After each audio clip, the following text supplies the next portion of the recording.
Touch is often misunderstood as a mechanical skill, something that can be perfected through repetition or technique alone. From an educational and biological perspective, this view is incomplete.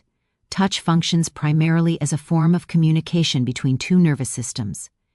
Before the body interprets touch as pleasurable, it first evaluates meaning. Is this touch safe? Is it wanted? Is it responsive?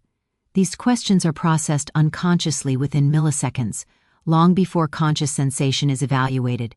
This is why the same physical action can feel comforting in one moment and uncomfortable in another. The difference is not the technique, but the message being sent and received. The human nervous system is designed to prioritize safety over pleasure. When a person feels emotionally secure, the parasympathetic nervous system becomes dominant, allowing muscles to relax, blood flow to increase, and sensitivity to heighten. When emotional safety is absent, the body shifts into a protective state. In that state, touch may register as irritating, invasive, or numbing rather than pleasurable. This is not a personal failure or lack of attraction, it is a physiological response.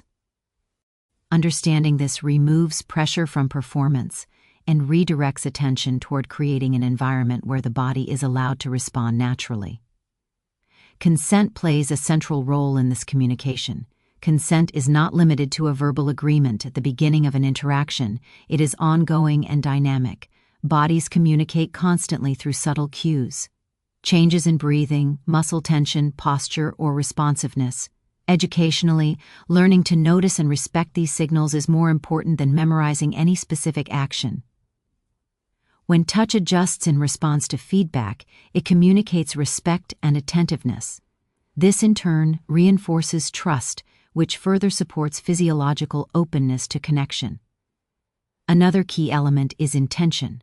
Touch driven by curiosity and care communicates something very different than touch driven by expectation or outcome.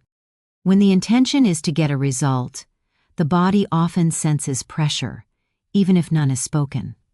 This can activate anxiety and self-consciousness, disrupting natural arousal processes. When the intention is simply to connect, comfort, or be present, the nervous system receives a message of ease.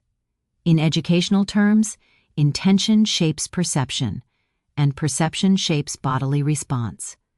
Touch as communication also means accepting variability. A person's receptiveness to touch can change based on stress levels, health, emotional state, and context. What feels good one day may feel neutral or unwelcome another. Effective intimacy respects this variability without interpreting it as rejection or failure.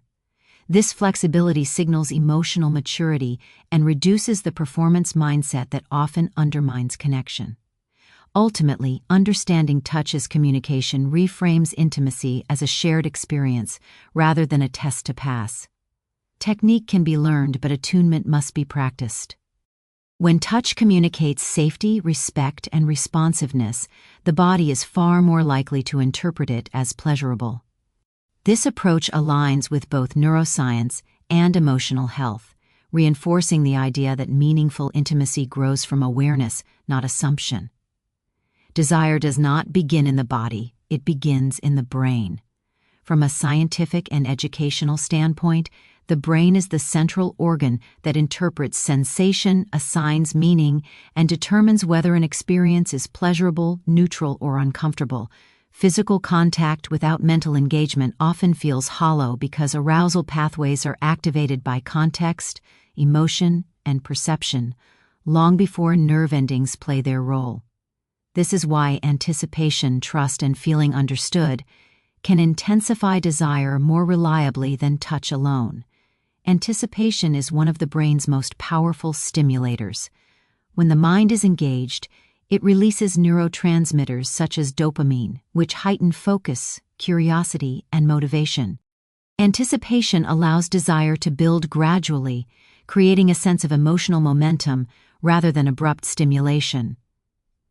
Educationally, this explains why subtle cues, tone of voice, thoughtful attention, and intentional pacing often matter more than immediacy. When anticipation is present, the brain prepares the body for arousal by increasing sensitivity and receptiveness, making later physical contact feel more meaningful. Trust is equally foundational. The brain continuously scans for emotional and physical safety, especially in intimate situations. When trust is established, stress-related hormones decrease, allowing arousal-related pathways to activate more freely. Without trust, the brain remains vigilant, prioritizing self-protection over pleasure. This vigilance can suppress desire regardless of attraction or physical compatibility. Understanding this helps remove shame or confusion around fluctuating desire and reframes it as a natural neurological response rather than a personal shortcoming.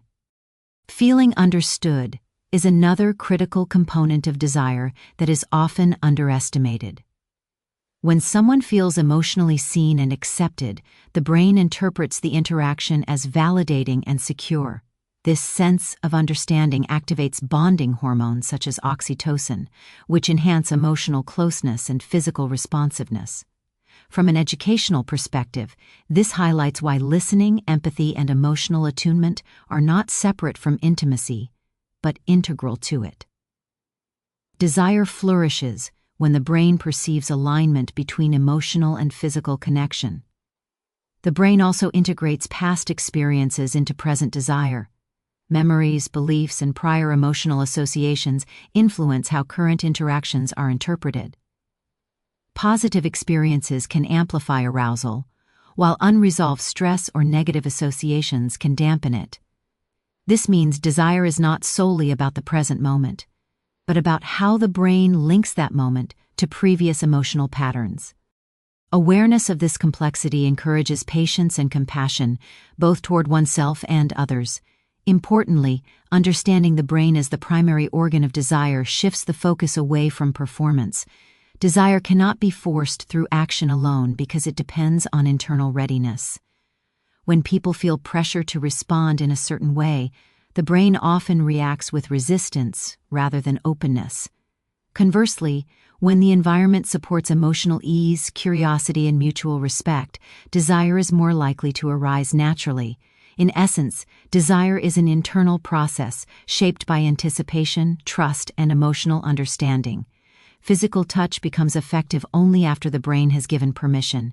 Recognizing this aligns intimacy with neuroscience and emotional health, reinforcing that genuine desire is cultivated, not demanded. Touch does not exist in isolation. It is always interpreted through context and timing.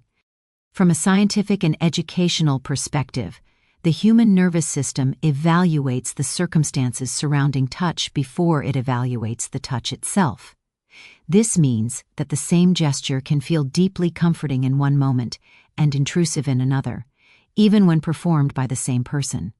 Understanding this distinction is essential because pressure, whether subtle or overt, often overrides good intentions and disrupts the body's natural ability to respond positively.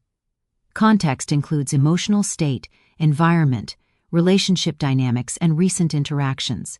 If a person is stressed, distracted, or emotionally unsettled, their nervous system may already be operating in a defensive mode. In this state, touch is more likely to be perceived as a demand rather than an offer of connection. Educationally, this explains why sensitivity to mood and circumstance is more important than consistency of action. Touch that aligns with the moment communicates awareness and respect, which the brain interprets as safety. Timing is closely linked to this awareness. The body responds best when touch is introduced gradually and in response to cues, rather than imposed according to expectation. When timing is rushed, the nervous system often registers urgency as pressure. Pressure, even when unspoken, can trigger stress responses that limit arousal and emotional openness. This is not a conscious rejection but a physiological one. Recognizing this helps shift the focus from making something happen to allowing something to develop. The reason pressure is counterproductive lies in how the brain processes autonomy. People are more receptive to touch when they feel they have choice and control.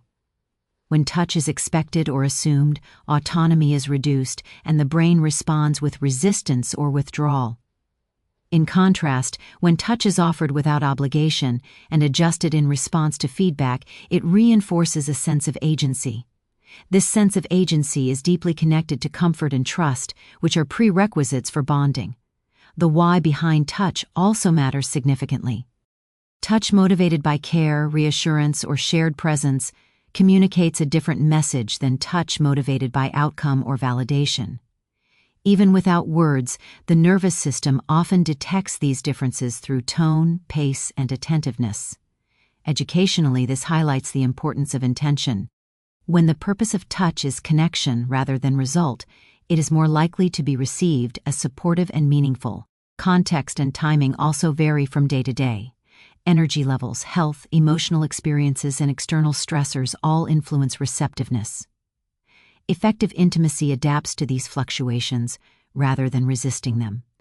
This adaptability signals emotional intelligence and respect, reducing anxiety around performance and expectation. Ultimately, understanding that context and timing matter more than pressure reframes touch as a responsive interaction rather than a fixed behavior.